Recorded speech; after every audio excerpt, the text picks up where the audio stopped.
السلام علیکم ویورز، آج کی ویڈیو اسلامی تاریخ کے بارے میں ہے۔ اسلام کیسے وجود میں آیا اور ابتدا میں نبی پاک صلی اللہ علیہ وآلہ وسلم کو کن کن مشکلات کا سامنا کرنا پڑا، یہ جاننے کے لیے ویڈیو کو اینڈ تک لازمی دیکھیے گا۔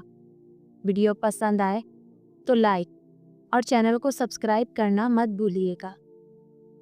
اسلام کا آغاز 7ویں صدی عیسوی میں جزیرہ نما عرب کے شہر مکہ مکرمہ میں ہوا۔ حضرت محمد صلی اللہ علیہ وآلہ وسلم کو اللہ تعالیٰ کی طرف سے نبوت کا منصب دیا گیا اور انہوں نے اسلام کا پیغام انسانوں تک پہنچایا۔ اسلام کی بنیاد توحید، اللہ تعالیٰ کی وحدانیت پر ہے۔ حضرت محمد صلی اللہ علیہ وآلہ وسلم کی زندگی میں ہی اسلام نے تیزی سے پھیلنا شروع کیا۔ ابتدا میں مکہ مکرمہ میں اسلام کا پیغام لوگوں تک پہنچایا گیا، مگر مخالفت کا سامنا بھی کرنا پڑا۔ جب حضرت محمد صلی اللہ علیہ وآلہ وسلم اور ان کے پیروکار مکہ سے مدینہ منتقل ہوئے تو وہاں اسلام کی بنیاد مزید مستحکم ہوئی۔ حضرت محمد صلی اللہ علیہ وآلہ وسلم کی وفات کے بعد خلافت کا نظام قائم ہوا۔ حضرت ابو بکر صدیق رضی اللہ تعالیٰ عنہ پہلے خلیفہ بنے اور اسلامی سلطنت کا آغاز ہوا۔ اس کے بعد حضرت عمر بن خطاب، حضرت عثمان اور حضرت علی رضی اللہ تعالیٰ عنہ کی خلافتوں میں اسلام نے دنیا کے مختلف حصوں میں پھیلنا شروع کیا۔ اسلام کی تاریخ میں مختلف خلافتوں کا دور آیا، جیسا کہ اموی خلافت، عباسی خلافت، عثمانی خلافت، جو مختلف ادوار میں دنیا بھر میں اسلام کے اثرات کو مزید پھیلانے میں اہم کردار ادا کرتے رہے۔ اسلام نے نہ صرف عرب دنیا میں بلکہ ایشیا، افریقہ اور یورپ میں بھی اپنی موجودگی کا اثر دکھایا اور یہ مذہب دنیا کے سب سے بڑے مذاہب میں سے ایک بن گیا۔ سبحان اللہ۔ اسلام کا آغاز 610 عیسوی میں ہوا، جب حضرت محمد صلی اللہ علیہ وآلہ وسلم کو اللہ پاک کی طرف سے پہلی وحی مکہ مکرمہ میں غار حرا میں ملی۔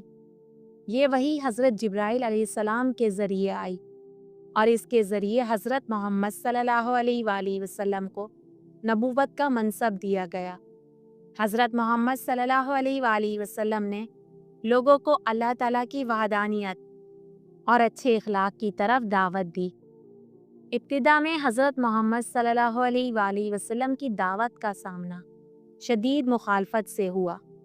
مکہ مکرمہ کے قریش قبیلے نے اسلام کے پیغام کو اپنے مفادات کے خلاف سمجھا اور اس پر سختی سے روکا گیا، لیکن حضرت محمد صلی اللہ علیہ وآلہ وسلم نے اپنی تبلیغ کو جاری رکھا اور اسی دوران بہت سے لوگ اسلام قبول کرتے گئے۔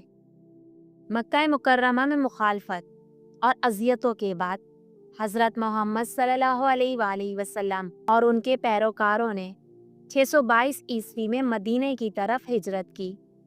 یہ واقعہ تاریخ اسلام میں ہجرت کہلاتا ہے اور اس سے مسلمانوں کے لیے ایک نیا دور شروع ہوا۔ مدینہ منورہ میں مسلمانوں نے ایک سیاسی اور مذہبی کمیونٹی قائم کی جسے مدنی معاشرہ کہا جاتا ہے۔ مدینہ میں آ کر حضرت محمد صلی اللہ علیہ وآلہ وسلم نے مسلمانوں کے درمیان اتحاد قائم کیا اور مختلف قبیلوں کے درمیان معاہدے کیے۔ یہاں مسلمانوں نے پہلی مسجد نبوی کی تعمیر کی اور اسلامی معاشرت کی بنیاد رکھی۔ مدینہ میں مختلف جنگوں کا سامنا بھی ہوا، جیسے کہ جنگ بدر، جنگ احد اور جنگ احزاب۔ جنگ بدر 624 عیسوی میں مسلمانوں اور قریش مکہ کے درمیان ہوئی اور مسلمانوں کو فتح ہوئی۔ جنگ احد 625 عیسوی میں مسلمانوں کے لیے ایک مشکل موقع ثابت ہوئی اور اس میں مسلمانوں کو شکست ہوئی۔ جنگ احزاب 627 عیسوی میں مسلمانوں نے متحد ہو کر قریش کی فوج کو شکست دی۔ حضرت محمد صلی اللہ علیہ وآلہ وسلم کی قیادت میں